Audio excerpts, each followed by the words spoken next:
Hello കൂട്ടുകാരെ, ഇന്നത്തെ promo വിശേഷങ്ങളിലേക്ക് എല്ലാവർക്കും സ്വാഗതം. ഇന്നത്തെ പ്രൊമോയിൽ നമുക്ക് കാണാൻ കഴിയുന്ന അങ്ങനെ നമ്മുടെ രാജീവൻ ബാലചന്ദ്രൻ അലീനെ ഇവിടുന്ന് പറഞ്ഞയക്കാൻ പറയുന്നുണ്ട്. ഇങ്ങനെ വാശി പിടിക്കരുത്, അലീനെ എത്രയും പെട്ടെന്ന് ഇവിടുന്ന് പറഞ്ഞയക്കണം എന്ന് പറയണ്ടേ. ആ സമയത്ത് ബാലചന്ദ്രൻ രാജീവിനോട് പറയുന്നുണ്ട്, അലീന ഇവിടുന്ന് പോയാൽ നിങ്ങൾ ജയിച്ചു, അലീന ഇവിടുന്ന് പോയിട്ടില്ലെങ്കിൽ ഞാൻ ജയിച്ചു, നോക്കാല ആരാ നമുക്ക് ജയിക്കണമെന്നൊക്കെ പറയുന്നുണ്ട്.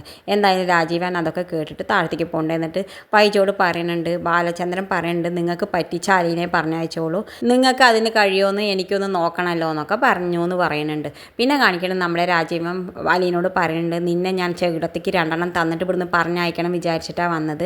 അത് നിന്നെ ഇപ്പം ഞാനത് ചെയ്യാത്ത നിന്നെ വിചാരിച്ചിട്ട് അതോ ബാലചന്ദ്രനെ വിചാരിച്ചിട്ടല്ല, പക്ഷേ ഞാൻ എൻ്റെ അമ്മയെ വിചാരിച്ചിട്ടാണ്. നീ എൻ്റെ അമ്മേനെ എത്ര കാലം നോക്കിയില്ലേ, അതിന് വേണ്ടി മാത്രം ഒന്നും ചെയ്യാത്തതെന്നൊക്കെ പറയുന്നത്. എന്തായാലും നീ 22 മണിക്കൂർ തരുന്നുണ്ട്, അതിന് മുന്നേ നീ ഇവിടെ നിന്ന് ഇറങ്ങിപ്പോകണം എന്നൊക്കെ പറയുന്നുണ്ട്. ആ സമയത്ത് അലീന വൈജോട് പറയുന്നുണ്ട്, ഞാൻ മാഡത്തിന് ഒരിക്കലും ശത്രുവായി കണ്ടിട്ടില്ല, പക്ഷേ മാഡമാണ് എന്നെ എപ്പോഴും ശത്രുവായി കാണുന്നത്. ഇതൊക്കെ കേൾക്കുമ്പോൾ വൈജ അലീനോട് പറയുന്നുണ്ട്, അതിനിപ്പോൾ എന്തായാലും ഞാൻ എന്നെ തലയിൽ കയറ്റി വെച്ച് നടക്കണമെന്നൊക്കെ ചോദിക്കുന്നുണ്ട്. ആ സമയത്ത് അലീന വൈജോട് പറയുന്നുണ്ട്, മാഡം തലയിൽ കയറ്റിയൊന്നും വെക്കേണ്ട, എന്നെ എടുക്കേണ്ട പ്രായത്തും താലോടുന്ന പ്രായത്തിലൊന്നും മാഡം എന്നെ ഒന്നും ചെയ്തിട്ടില്ല എന്ന് പറയുന്നുണ്ട്. ഇതൊന്നും കേൾക്കുമ്പോൾ വൈജയ്ക്കാണെങ്കിൽ മനസ്സിലാവില്ല. പക്ഷേ മാഡം ഒരു കാലത്ത് എന്നെ ഓർത്തിട്ട് വിഷമിക്കും. ആ സമയത്ത് മാഡത്തിന് ഒരു മടിയും കൂടാതെ എന്നെ വന്ന് കാണാം, എവിടെ വേണമെങ്കിൽ എന്നെ വന്ന് കാണാം, ഞാൻ മാഡത്തിനെ കാത്തിരിക്കുന്നുണ്ടാവും എന്നൊക്കെ പറയുന്നുണ്ട്. ഇതൊക്കെ കേട്ടിട്ടും വൈജയ്ക്ക് ഒരു കുലുക്കമില്ലാതെ നിൽക്കുന്നുണ്ട്. ഇത് കാണിച്ചുകൊണ്ടാണ് ഇന്നത്തെ പ്രൊമോ അവസാനിക്കുന്നത്. ഇതുപോലുള്ള പ്രൊമോ വിശേഷങ്ങൾ നിങ്ങളുടെ മുന്നിൽ എളുപ്പത്തിലെത്താൻ ഈ ചാനലൊന്ന് സബ്സ്ക്രൈബ് ചെയ്യാൻ മറക്കരുതേ.